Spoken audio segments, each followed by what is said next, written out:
መንፈስ ቅዱስ የወረደላቸው እርሷ ስላለች ነው። እርሷ ባትኖር ኢየሱስ ክርስቶስ አይመጣም። አማላጅነቱ ተማላጅነቱ ምንድነው ልዩነቱ? ቤታችን ቤዛ አይደላችም። ቤዛ ፍጡር ቤዛ መሆን አይችልም። ይግባችሁ። ቤዛ ማለት ስለሌላ ተላልፎ መሰጠት ማለት ነው። ቤተክርስቲያን ትልቁ ፈተናዋ ወዳጆች፣ ልጆች፣ አለይታዎች በመትላቸው ወገኖች ነው እየተፈተነች ያለችው። በስመ አብ ወወልድ ወመንፈስ ቅዱስ አሐዱ አምላክ አሜን።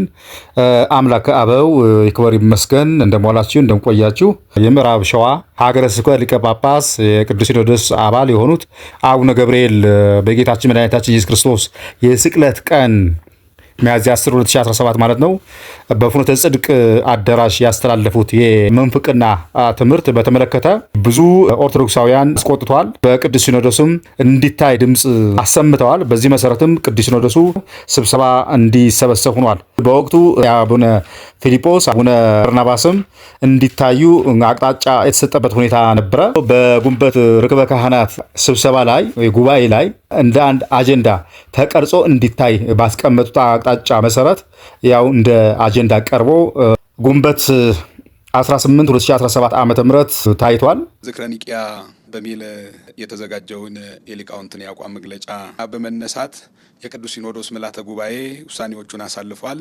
አንደኛ፣ በነገረ ማርያምና በነገረ ክርስቶስ አስተምሮ ጉዳይ የምስክር ጉባኤ ቤት መምህራንና ሊቃውንት የሰጡት ሀሳብ በሊቃውንት ጉባኤ ኃላፊነት በሚገባ ተብራርቶ የቅዱሳት መጻሕፍትን ትርጓሜ መሰረት በማድረግ ሊስተካከል የሚገባው ተስተካክሎ የጎደለው ሞልቶ የጠመመው ቀንቶ በመጽሐፍ መልክ እንዲታተም፣ በሚዲያ ሊተላለፍ የሚገባው ደግሞ ተለይቶ በሊቃውንት ጉባኤ መምህራን ብቻ እንዲተላለፍ እንዲደረግ፣ በሁለተኛ በነገረ ማርያም አስተምሮ ዙሪያ እመቤታችን ቅድስተ ቅዱሳን ወላዲተ አምላክ ድንግል ማርያም የአምላክ እናት መሆኗን በሊቃውንት አነጋገር መልዕልተ ፈጣሪ መልዕልተ ፍጡራን የሰማዕታት እናታቸው የመላእክት እህታቸው የተባለች ምክንያተ ድኂን አማላጃችን ቤዛዊት ዘበጸጋ መሆኗን፣ በሦስተኛም ደረጃ ጌታችን መድኃኒታችን ኢየሱስ ክርስቶስም ለስም አጠራሩ ክብር ይግባውና በአባቶቻችን ሐዋርያት በአበው ሊቃውንት ሲነገር እንደቆየው ከአብና ከመንፈስ ቅዱስ ጋር ትክክል የሆነ የባህሪ አምላክ መሆኑ ነባሩ የነገር ሃይማኖት ትምህርት በምልዓትና በስፋት እየተሰጠ እንዲቀጥል፣ በአራተኛም ደረጃ የሊቃውንት ጉባኤ በተማረ የሰው ኃይልና በቴክኖሎጂ እንዲደራጅ፣ ለስራው የሚያስፈልገው ሁሉ በመንበረ ፓትርያርክ ጠቅላይ ቤተ ክህነት ጽሕፈት ቤት በኩል ልዩ ትኩረት ተሰጥቶት እንዲሟላለትና የበጀት ድጋፍ እንዲደረግለት፣ አምስተኛ ይህ አይነት ጉባኤ ለወደፊትም አስፈላጊ በመሆኑ የሚያስፈልገው በቂ ዝግጅት እየተያዘ በዓመት 2 ጊዜ ከጥቅምትና ከግንቦት ርክበ ካህናት ምልዓተ ጉባኤ በፊት የምክክር ጉባኤው እንዲደረግና አጠቃላይ ሂደቱን የሊቃውንት ጉባኤ መምሪያ ኃላፊነቱን ወስዶ እንዲያመቻች፣ ስድስተኛ የሊቃውንት ጉባኤ የሚጠበቅበትን ከፍተኛ ኃላፊነት ለመወጣት ደግሞ ያስችለው ዘንድ የሚያስፈልጉትን የሥራ ክፍሎችና ሊቃውንት እያሟላ አሁንም በስሩ እንዲሟሉለት ያቀረባቸው የሥራ ዘርፎች ማለትም የዕቅበተ ሃይማኖት ዘርፍ፣ የቀኖናና ስርዓተ አምልኮ ዘርፍ፣ የቅዱሳት መጻሕፍት ትርጉም ዘርፍ፣ የታሪክና ባህልና ሳይንስ ዘርፍ፣ የጥናትና ምርምር ዘርፍና የማህበራዊ ሚዲያና ተያያዥ ጉዳዮች ዘርፍ በተጠና ሁኔታ ተሟልተውለት ከቋሚ ሲኖዶስ መመሪያ እየተቀበለ እንዲሰራና በቀጣይም የሊቃውንቱ ጉባኤ እስከ ሀገረ ስብከት ድረስ ያለው መዋቅር ተጠናክሮ እንዲቀጥል ይሁን በማለት የቅዱስ ሲኖዶስ ምልዓተ ጉባኤ ውሳኔ አሳልፏል። በዚህም አቡነ ገብርኤልና አቡነ ፊልጶስ ምእመኑን በማሳዘን ማደናገራቸው፣ ጥፋታቸውን ማመናቸው፣ ይቅርታ መጠየቃቸው ተሰምቷል። ስለዚህ ቅዱስ ሲኖዶሱም በይቅርታ እንዳለፋቸው መረጃ የሚያመለክተው፣ ምእመናኑም አሁንም እርካታ አልተሰማቸው። ምክንያቱም በጥልቅ መታየት ነበረበት። ብዙ የምንፍቅና ትምህርት አስተምረዋል። ቅዱስ ሲኖዶሱ ለአቡነ ገብርኤል በቤታቸው ሆነው በሱባኤ እንዲቆዩ ባዘዘው መሰረት እሱን ጥሰው ነበረ ወደ አምቦ ሂደው ቤተክርስቲያን ያስመረቁት ክህነትም የሰጡትና ስለዚህ ታዛዥ አልነበሩ። ከዚህም አልፎ ተርፎ ወደ ብሔር ተኮር የመሸብለል ሁኔታም ሰደውት ነበረ። አባቶችም ጭምር እሳቸው ትክክል እንደሆኑ መግለጫ ያወጡበት ሁኔታ ስለነበረ ቀለል ባለመልኩ ነው የታየው። በጥብቅ አልታየም። በይቅርታ እንደታለፉ ነው። ነገር ግን አቡነ ባርናባስ ትክክል እንደሆኑ ስለዚህ ቀጣይም ከሚመለከተው አካል ጋር እንደሚከራከሩና እንደሚማጎቱ አስቀምጠዋል ማለት ነው። በተጨማሪም ግንቦት 18 2017 ዓ.ም ብዙ ውሳኔዎች የተላለፉበት ነው።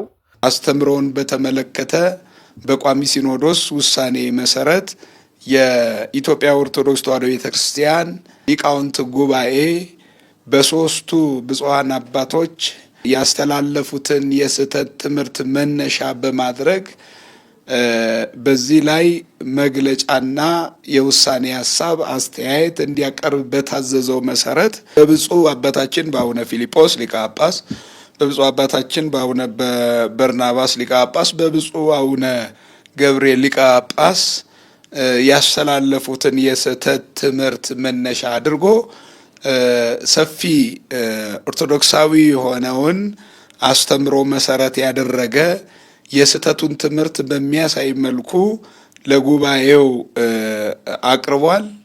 አስተያየትና የውሳኔ ሀሳብም ለጉባኤው ካሰማ በኋላ ሶስቱን ብፁዓን ሊቃነ ጳጳሳት በጉዳዩ ላይ ሀሳብ ሰጥተዋል። የእነሱን ካዳመጠ በኋላ የቅዱስ ሲኖዶስ ምልዓተ ጉባኤ የሚከተለውን ውሳኔ ያሳልፏል።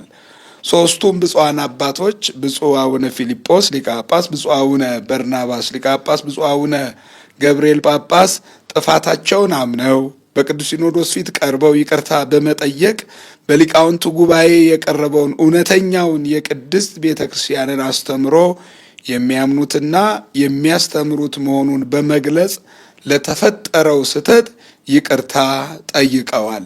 የቅዱስ ሲኖዶስ ምልዓተ ጉባኤ ይቅርታቸውን ተቀብሎ ያስተላለፉት የስህተት ትምህርት በኢትዮጵያ ኦርቶዶክስ ተዋሕዶ ቤተክርስቲያን ቴሌቪዥን ጣቢያ ቀርበው በምልዓተ ጉባኤ ፊት ቀርበው የሰጡትን የእምነት ክደት ቃላቸውን አስተምሯቸውን አርመውና አስተካክለው ለመላው ሕዝበ ክርስቲያን በቴሌቪዥን ጣቢያው እንዲያስተላልፉ መመሪያ ትእዛዝ ሰጥቷል።